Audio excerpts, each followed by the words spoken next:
2 ہی گھونٹ پیے تھے، ہٹا یہ مجھ سے کیا ہو گیا، توبہ توبہ استغفراللہ، یہ کیا ہو گیا، یہ تو حرام چیز ہے. پہلی چیز شرمندگی، اور دوسری اب نہ پیئیں، فوراً چھوڑ دیں، دور کر دیں، ترک گناہ فوراً اسی وقت. اور تیسری چیز اس میں کیا شامل ہے، اے اللہ بہت بڑا جرم ہو گیا، اے اللہ میں وعدہ کرتا ہوں کہ آئندہ کبھی شراب کو ہاتھ نہیں لگاؤں گا، آئندہ کبھی میں اس گناہ کو نہیں کروں گا. یہ 3 چیزیں سمجھ لیا نا. پہلی چیز شرمندگی ہو، اللہ یہ مجھ سے کیا ہو گیا. دوسری چیز اس غلطی کو، اس گناہ کو فوراً چھوڑ دو، اگر کر رہے ہو تو اسی وقت ترک کر دو، اب نہ کرو، اسی وقت چھوڑ دو. اور تیسری چیز آئندہ مستقبل میں، فیوچر میں پھر کبھی وہ غلطی نہ کرنے کا عزم اور ارادہ بھی پکا ہو کہ اب آئندہ ہم یہ گناہ نہیں کریں گے. یہ 3 چیزیں جب تک ہماری توبہ میں شامل نہیں ہوں گی میرے پیارے ساتھیوں، ہماری توبہ نہیں ہوگی. توبہ تو ہے لیکن توبتن نصوحا نہیں ہے. اللہ نے فرمایا یا ایھا الذین آمنوا توبوا الی اللہ توبۃ نصوحا، اے ایمانو والو تم اللہ سے توبہ کرو سچی اور خالص. جب تم سچی اور خالص توبہ کرو گے تو عسیٰ ربکم ان یکفر عنکم سیئاتکم، تو اللہ تمہارے گناہوں کو مٹا دے گا. عسیٰ ربکم ان یکفر عنکم سیئاتکم، تو اللہ تمہارے گناہوں کو مٹا دے گا. ویدخلکم جنات تجری من تحتها الانہار، جب تم خالص اللہ سے سچی توبہ کرو گے تو اللہ تمہیں ایسی جنتوں میں داخل کر دے گا جس کے نیچے نہریں بہ رہی ہوں گی، جس کے نیچے نہریں جاری ہوں گی. توبہ کون کرتا ہے؟ مسلمان. توبہ کون کرتا ہے؟ مومن. کیونکہ اللہ تبارک و تعالیٰ نے انسان کو دونوں صلاحیتیں دے کر بھیجا ہے. آج میں تمہیں ایک ایسی چیز بتلا رہا ہوں، اس کو اگر سمجھ لیا تو بہت کچھ سمجھ لو گے.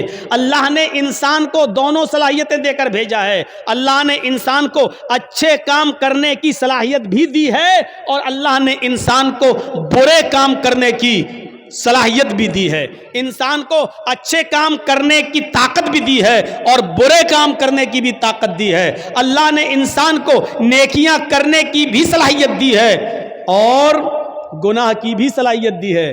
ہاں، اور گناہ کرنے کی صلاحیت دی ہے تو گناہوں سے بچنے کی بھی صلاحیت دی ہے. انسان نیکیاں کر سکتا ہے تو برائی بھی کر سکتا ہے، دونوں صلاحیتیں ہیں. انسان برائیاں کر سکتا ہے تو برائیوں سے بچا بھی سکتا ہے اپنے آپ کو. یہ دونوں صلاحیتیں دے کر اللہ تعالیٰ نے انسان کو بھیجا ہے. یہ صلاحیت اللہ نے فرشتوں کے اندر نہیں رکھی ہے. اللہ نے فرشتوں کو صرف نیکیاں کرنے کی صلاحیت دی ہے، گناہ کرنے کی صلاحیت فرشتوں کے پاس نہیں ہے. کسی فرشتے سے کہو جوا کھیل کے دکھاؤ تو کوئی فرشتہ جوا نہیں کھیل سکتا. کسی فرشتے کو کبھی آپ نے سنا ہے کہ اس نے شراب پی؟ نہیں پی سکتا. کیوں؟ کیونکہ اللہ تعالیٰ نے فرشتوں کو گناہ کرنے کی صلاحیت دی ہی نہیں ہے. اللہ نے انسان کو گناہ کرنے کی بھی صلاحیت دی اور نیکی کرنے کی بھی صلاحیت دی، اور یہی انسان کا کمال ہے. کمال جانتے ہو؟ انسان کے مکمل ہونے کی دلیل یہی ہے. فرشتے مکمل نہیں ہیں، انسان مکمل ہے. اسی لیے اللہ تعالیٰ نے انسان کا درجہ فرشتوں سے بھی بلند رکھا ہے. بلند، فرشتوں سے بھی بلند رکھا ہے. کیوں؟ کیونکہ فرشتوں نے اللہ کو دیکھا، فرشتوں نے جنت دیکھی، فرشتوں نے جہنم دیکھی. فرشتوں نے تو جنت جہنم دیکھی ہے. اگر وہ اللہ کی ہر وقت عبادت کرتے ہیں تو یہ کوئی کمال نہیں ہے. کمال تو یہ ہے کہ ہم نے اور آپ نے اور مسلمانوں نے جنت نہیں دیکھی پھر بھی جنت میں جانے کی خواہش، جہنم نہیں دیکھی پھر بھی جہنم سے بچنے کی خواہش، جہنم نہیں دیکھی پھر بھی دعا کرتے ہیں ربنا آتنا فی الدنیا حسنۃ وفی الآخرۃ حسنۃ وقنا عذاب النار. اے اللہ ہم کو دوزخ کے عذاب سے بچا لے. ہم نے اور آپ نے دوزخ جہنم نہیں دیکھی پھر بھی یہ دعا کرتے ہیں ربنا اصرف عنا عذاب جہنم ان عذابها کان غراما. اے اللہ جہنم کا عذاب ہم سے پھیر دے، جہنم کا عذاب ہم سے ہٹا لے. ان عذابها کان غراما، تیرا عذاب بہت ہی زیادہ سخت اور چمٹنے والا ہے. یہ ہمیں اور آپ کو یہ دعا کرنا پڑتی ہے. کیوں؟ حالانکہ جہنم دیکھی نہیں ہے. ایک بوڑھا آدمی ہے اور وہ اندھا ہے. ایک اندھا آدمی جا رہا ہے اور راستے سے خوبصورت لڑکی چلی آ رہی ہے، خوبصورت. حسین و جمیل، بلا کی حسین و جمیل، لیکن ایک اندھا نوجوان جا رہا ہے، اس بیچارے کو لڑکی دکھائی نہیں دے رہی ہے. اس میں اس اندھے کا کیا کمال ہے؟ اب وہ اندھا اس لڑکی کو دیکھ ہی نہیں پا رہا ہے، اس کے حسن و جمال کو دیکھ ہی نہیں پا رہا ہے، تو اس میں اندھے کا کیا کمال ہے؟ اگر اندھا اس لڑکی کو نہیں چھیڑتا ہے، یا اندھا اس لڑکی کے قریب نہیں جاتا ہے، یا اس لڑکی سے کچھ گفتگو نہیں کرتا ہے اور اس لڑکی کو نہیں دیکھ رہا، تو اس میں اندھے کا کیا کمال ہے بھائی؟ اس کو تو دکھتا ہی نہیں ہے. کمال تو اس نوجوان کا ہے جو پوری طریقے سے جوان ہو چکا ہے اور سامنے سے خوبصورت لڑکی آ رہی ہے، بلا کی حسینہ ہے. اس کی نظریں اٹھیں، لیکن اس نے اپنے نگاہوں کو نیچا کر لیا، فوراً نگاہ کو جھکا لیا، باوجود اس کے کہ آنکھیں تھیں، باوجود اس کے کہ اس لڑکی کو دیکھ سکتا تھا، باوجود اس کے کہ یہ اس لڑکی سے باتیں کرنے پر قادر تھا، طاقت تھی اس کے پاس سب کچھ، لیکن اس کے باوجود اس نے اپنے آپ کو بچایا اور نظریں نیچی کر لی.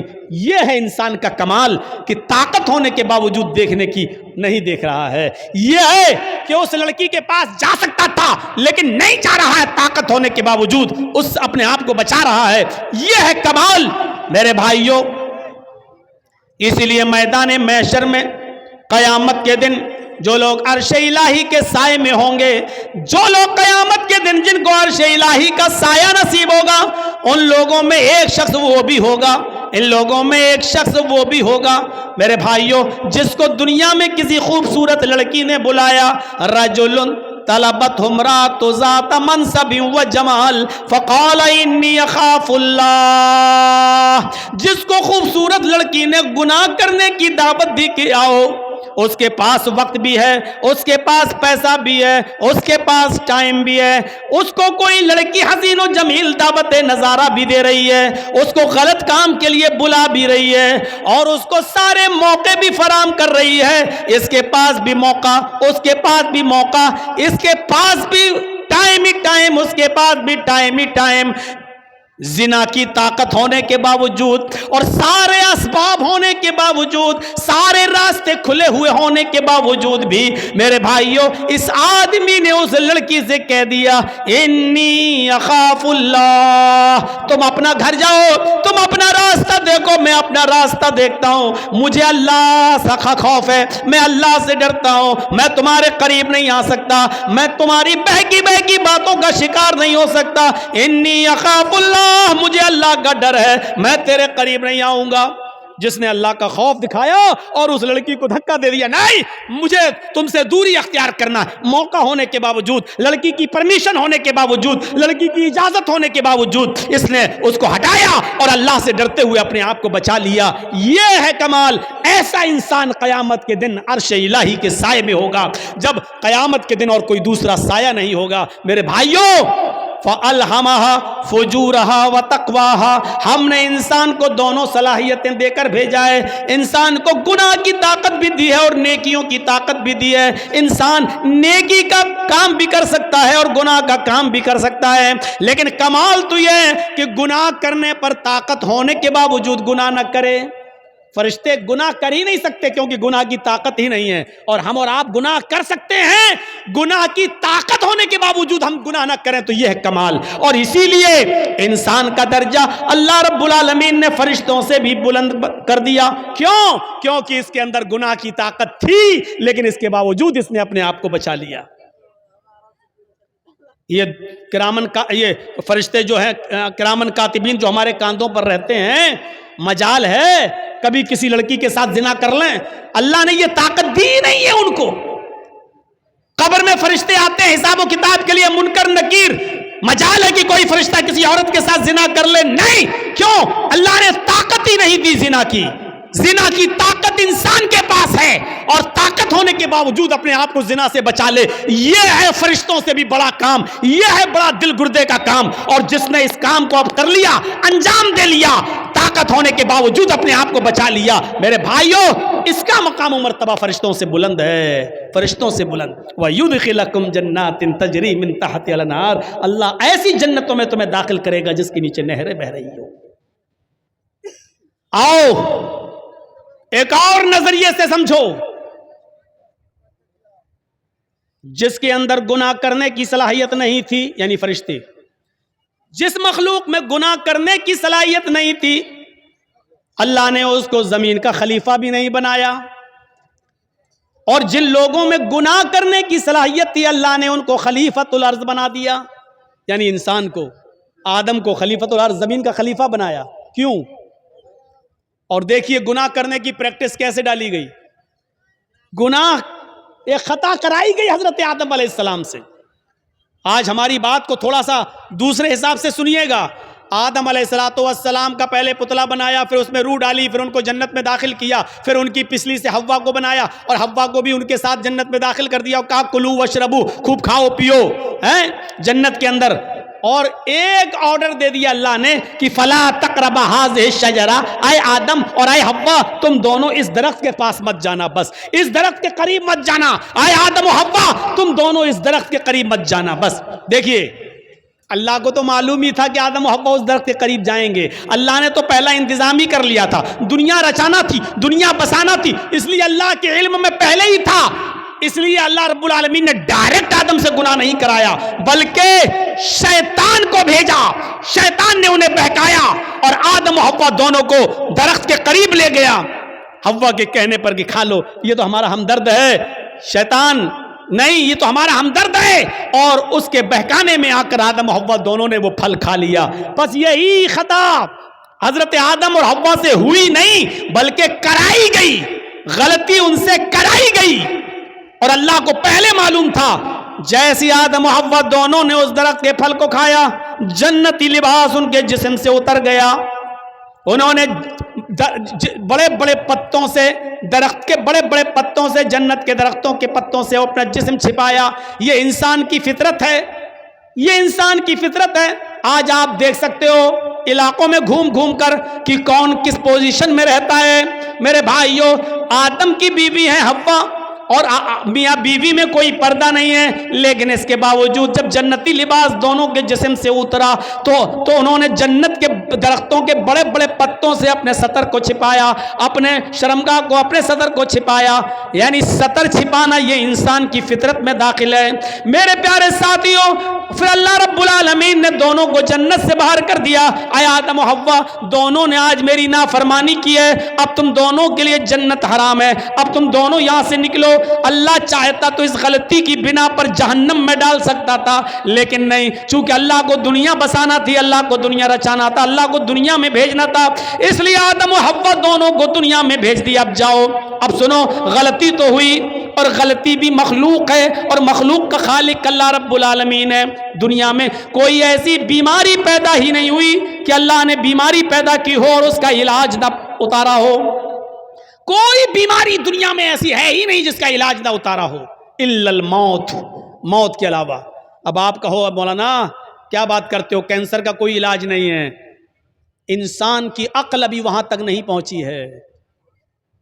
کل تک ٹی بی کا علاج نہیں تھا، لیکن آج ٹی بی کا علاج آ گیا کہ نہیں آ گیا؟ کل تک بہت سی بیماریوں کا علاج نہیں تھا، لیکن آج پاسبل ہو گیا ہے۔ ہو سکتا ہے کل انسان کا علم اس کو کینسر کی کھوج میں بھی کامیاب کر دے اور کینسر کا علاج بھی انسان ڈھونڈ لے۔ صرف موت کے ہر چیز اور ہر بیماری کا علاج اللہ نے اتارا ہے۔ تو میرے بھائیوں، اگر اللہ نے بیماری اتاری تو اللہ نے اس کا علاج بھی اتارا ہے۔ اسی طریقے سے اگر اللہ نے خطا اور غلطی کو پیدا کیا ہے، اللہ نے گناہ کو اگر پیدا کیا ہے تو گناہ کا علاج بھی توبہ اور استغفار کی شکل میں بتایا ہے۔ اگر بیماری ہے تو اس کا علاج بھی ہے، اگر گناہ پیدا کیا ہے تو گناہ کا تریاق اور گناہ کا علاج بھی بتایا ہے، اور وہ کیا ہے؟ توبہ اور استغفار۔ اسی لیے آدم اور حوا دونوں کو جب جنت سے بھیج دیا گیا دنیا میں، تو آدم و حوا سے جب یہ خطا ہوئی تو آدم و حوا نے اپنی اس خطا کا، اپنی اس بیماری کا، اپنی اس گناہ کا اور اس غلطی کا اقرار بھی کیا اور اس کا علاج اس طریقے سے کیا۔ ربنا ظلمنا انفسنا وان لم تغفر لنا وترحمنا لنکونن من الخاسرین۔ حضرت یونس علیہ السلام سے اللہ نے فرمایا تمہیں جانا نہیں ہے، تمہیں اپنی بستی میں رہ کر دعوت و تبلیغ کرنا ہے۔ یونس نہیں مانے، اللہ کی مرضی کے بغیر، اللہ کے حکم کے بغیر چل دیے، ایک خطا کی، ایک غلطی کی، اللہ نے ان کو سمندر میں کشتی میں اسے پلٹوا دیا، مچھلی نے ان کو نگل لیا، یونس علیہ السلام سے خطا ہوئی، یونس علیہ السلام سے غلطی ہوئی، اللہ کا حکم نہیں مانا، اب اس غلطی کے اقرار بھی کر رہے ہیں اور اس غلطی کا علاج توبہ کی شکل میں، استغفار کی شکل میں کر رہے ہیں، لا الہ الا انت سبحانک انی کنت من الظالمین۔ اگر غلطی ہے، گناہ اللہ نے پیدا کیا ہے تو اس کا علاج بھی پیدا کیا ہے، اور اس کا علاج کیا ہے؟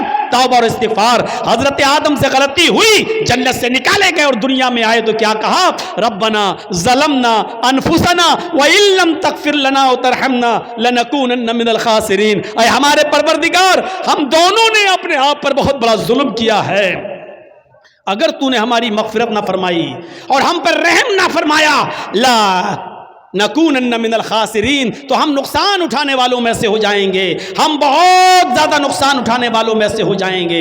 اور اسی وجہ سے دیکھیے، آپ دیکھیے کیسا جواب، ترکی بترکی جواب۔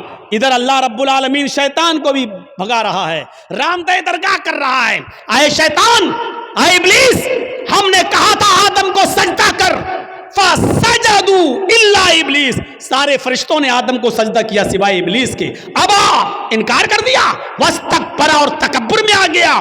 اے ابلیس، ہماری نافرمانی کرنے کے عوض تجھے بھی نکالا جا رہا ہے، رامدہ درگاہ کیا جا رہا ہے۔ تو جانتے ہو ابلیس نے کیا کہا تھا؟ جانتے ہو شیطان نے کیا کہا تھا؟ جب شیطان کو نکالا گیا، اللہ نے رامدہ درگاہ کیا، تو شیطان نے چیلنج دیتے ہوئے کہا تھا اللہ سے کہ اے اللہ الہ العالمین، ہم نے آدم کو سجدہ نہیں کیا، تجھے تو سجدہ کرتا تھا، تیری عبادت تو کرتا تھا، میں نے آدم کو سجدہ نہیں کیا، وہ مٹی سے پیدا ہے، میں آگ سے، میں اپنے سے کمتر مخلوق کے سامنے نہیں جھکا، ارے میں نے آدم کو سجدہ نہیں کیا تو مجھے نکال رہا ہے، جبکہ میں تجھے سجدہ کرتا تھا۔ روئے زمین پر، پوری کائنات پر 4 انگلی کے برابر بھی کوئی جگہ ایسی خالی نہیں جہاں شیطان نے اللہ کو سجدہ نہ کیا ہو، اتنا سجدہ کرتا تھا وہ اللہ کو، اتنی عبادت کرتا تھا اللہ کی، لیکن ایک بات نہیں مانی، آدم کو سجدہ کرو، نہیں کیا اس نے۔ ارے ہم تو کتنی نافرمانی کرتے ہیں اللہ کی، اور اتنی عبادتیں بھی نہیں ہماری۔ ہم اپنا انجام سوچیں، اپنے بارے میں ذرا غور کریں۔ شیطان نے تو چپے چپے پر سجدہ کیا تھا، 4 انگلی کے برابر بھی کوئی جگہ ایسی نہیں جہاں شیطان نے سجدہ نہ کیا ہو، ہر جگہ سجدہ۔ لیکن اللہ نے کہا آدم کو سجدہ کرو، نہیں مانی اس کی بات، نہیں اللہ، میں مٹی سے، آگ سے، اور وہ مٹی سے، آگ مٹی کے سامنے جھکے گی؟ اللہ نے کہا نکلو، اور جب نکالا گیا تو کیا کہا اس نے چیلنج دیتے ہوئے؟ قسم ہے مجھے اپنے تکبر کی، اے اللہ الہ العالمین، آدم کی وجہ سے تو مجھے نکال رہا ہے نا، آدم کی وجہ سے تو مجھے نکال رہا ہے نا، میں آخری سانس تک تیرے بندے آدم اور آدم کی اولاد سے گناہ کے کام کراتا رہوں گا، دنیا میں بھی میں ان سے گناہ کے کام کراتا رہوں گا، ہم تیرے بندے آدم سے اور آدم کی اولاد سے آخری سانس تک ان سے غلط کام کراتا رہوں گا، اور ان کو گناہوں کی دلدل میں ڈال کر آخری سانس تک ان سے گناہ کے کام کرا کر ان کو آخری دم تک ان سے گناہ کراتا رہوں گا، اور اسی گناہ پر ان کو وہ موت آئے گی،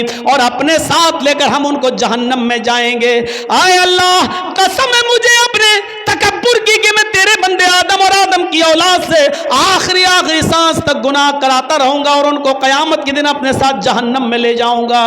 تو ادھر اللہ نے اس کے چیلنج کو قبول کرتے ہوئے ترکی بترکی جواب دیا، اے ابلیس جا تو میرے بندے کو آخری وقت تک بہکا، جا تو آدم کی اولاد سے آخری وقت تک گناہ کے کام کرا، جا میں تجھے اجازت دیتا ہوں آخری وقت تک تو میرے بندوں کو بہکاتا رہے اور ان سے گناہ کے کام کراتا رہے، اور تو ان کو اپنے ساتھ جہنم میں لے جاتا رہے، جہاں مجھے تیرا یہ چیلنج قبول ہے، لیکن قسم ہے مجھے بھی اپنے عزت و جلال کی، میں بھی اپنے بندے کے آخری وقت تک کی توبہ کو قبول کرتا رہوں گا، میں اپنے بندے کے آخری وقت تک کے گناہ کو معاف کر دوں گا، اگر اس نے سچی اور خالص توبہ کی، یعنی توبۃ نصوحا، اگر میرے بندے نے خالص اور سچی توبہ کی تو میں اپنے بندے کی اس توبہ کو قبول کر کے اور آخری وقت تک کے گناہ کو معاف کر کے اپنے بندوں کو جنت میں داخل کرتا رہوں گا۔ تو آخری سانس تک گناہ کراتا رہے گا، میں آخری سانس تک اپنے بندے کی توبہ کو قبول کرتا رہوں گا، تو آخری سانس تک جہنم میں لے جانے کی کوشش میں رہے گا، میں آخری سانس تک اپنے بندے کو بخش کر جنت میں داخل کرنے کی کرتا رہوں گا۔ میرے بھائیوں، ترکی بترکی جواب، اس لیے توبہ اور استغفار کرو۔ کیا لگتا ہے آپ کو اتنا سا جملہ کہنے میں گناہ اللہ نے اتارا ہے تو اس کا علاج توبہ اور استغفار بھی اتارا ہے۔ کوئی گناہ ہو جائے فوراً کہو استغفر اللہ ربی من کل ذنب واتوب الیہ، اور اڑتے بیٹھتے چلتے پھرتے یہ جملہ پڑھتے رہو۔ کتنا سا جملہ ہے یار، استغفر اللہ ربی من کل ذنب واتوب الیہ، اڑتے پھرتے چلتے پھرتے کھاتے پیتے جملے پڑھتے رہو۔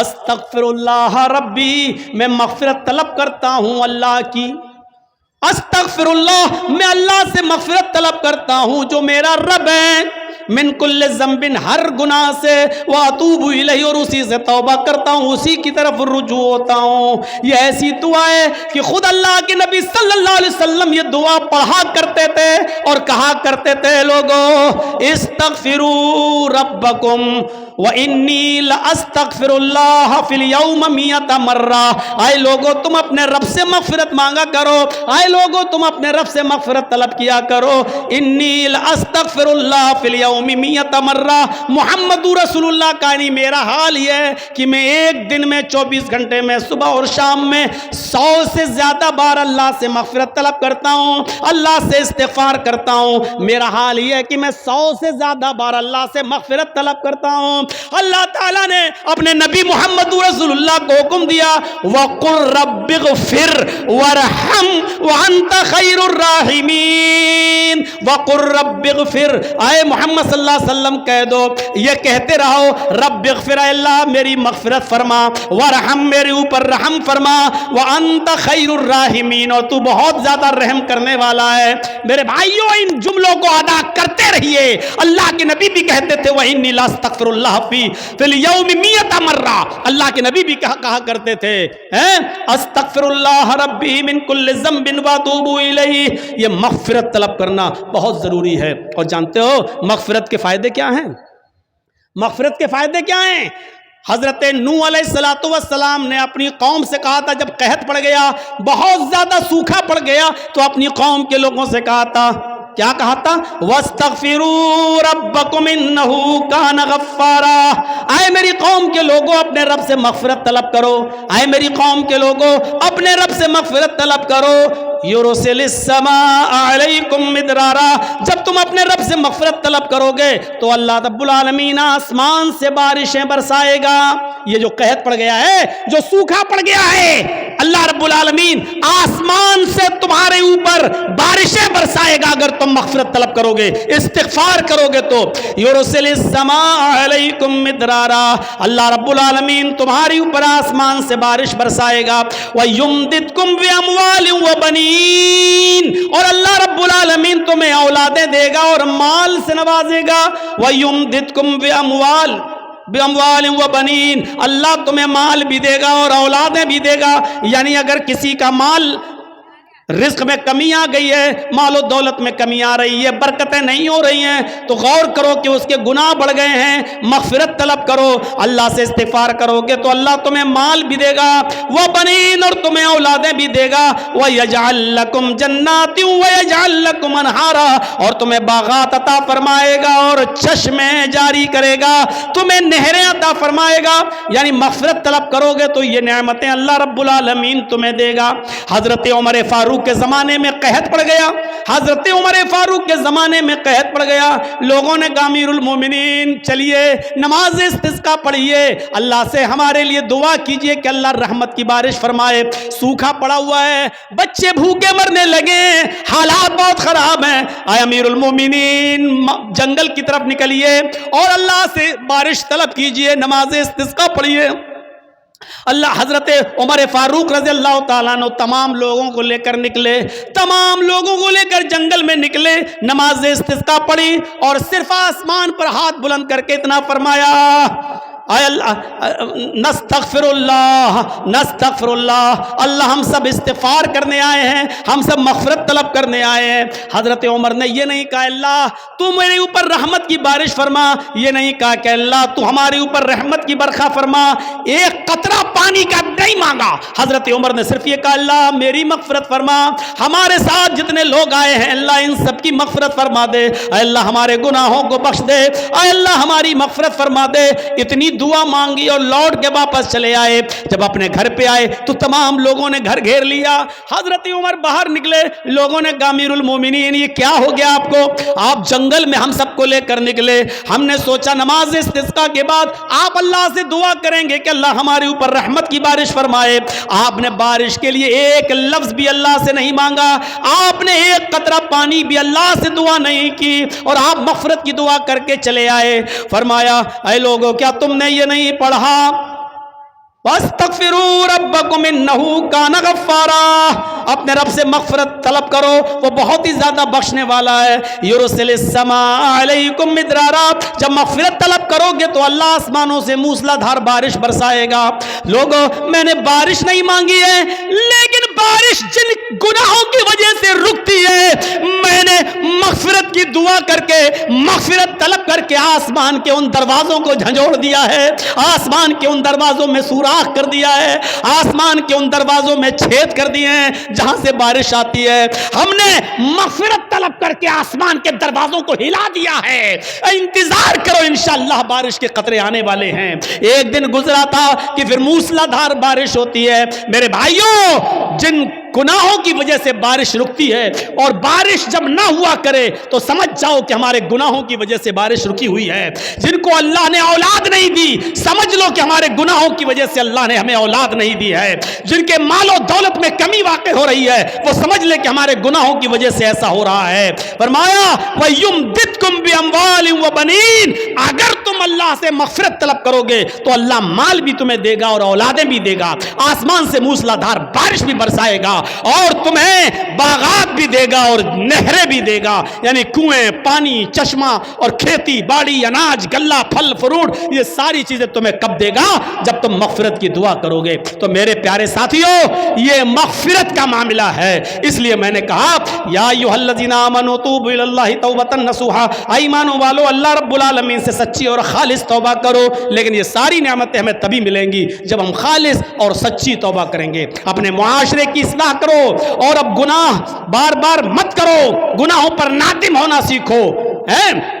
اور دیکھیے آج کے اس اوریانیت کے دور میں کل میں نے جس کی طرف اشارہ کیا تھا میرے بھائیوں، آج ان تمام گناہوں کی وجہ سے آج اللہ کی نعمتیں ہم سے چھین لی جاتی ہیں، اور اس طریقے کا سبق حاصل کرنا چاہیے ہر جلسے والوں کو بھی، جس طریقے سے میں نے کل بھی اشارہ کیا تھا۔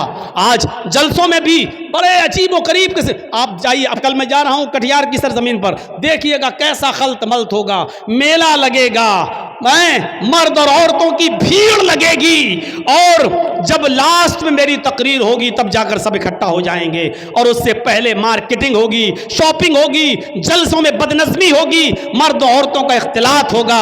میرے بھائیوں یہ بڑی اچھی چیز ہے جو ہمیں نیما کے جلسے میں دیکھنے کو ملتی ہے کہ اللہ کا شکر ہے کہ یہاں کے لوگ اس طریقے کا انتظام کرتے ہیں کہ مردوں کا عورتوں کے ساتھ اور عورتوں کا مردوں کے ساتھ اختلاط نہ ہونے پائے، اور دکانوں پر عورتیں نہ آئیں اس طریقے کا انتظام کرتے ہیں، اور یہ بہت بڑی چیز ہے۔ بہت سے دکان والے بیچارے لڑتے بھی ہیں کہ آپ کیوں لیڈیز کو روک رہے ہیں، کیوں نہیں آنے دیتے ہیں ہماری دکان پر، ہم چند روپیہ کمانے کے لیے۔ میرے بھائیوں آج جلسے والوں نے بھی جلسے دوسری سرزمینوں پر اسی لیے کرنا شروع کیا، لوگوں نے ان کو مشورے دیے بھائی میلے ٹھیلے بند کرو، تو جانتے ہو کیا کہتے ہیں، اگر میلہ نہیں لگائیں گے تو بھیڑ نہیں ہوگی، اور بھیڑ نہیں ہوگی تو عورتیں نہیں آئیں گی، اور عورتیں نہیں آئیں گی تو ہمارے جلسے میں چندہ نہیں ہوگا۔ یعنی ان کو جلسے کا مقصد دینداری نہیں ہے، ان کا جلسہ کرانے کا مقصد صرف چندہ اور تعاون ہے،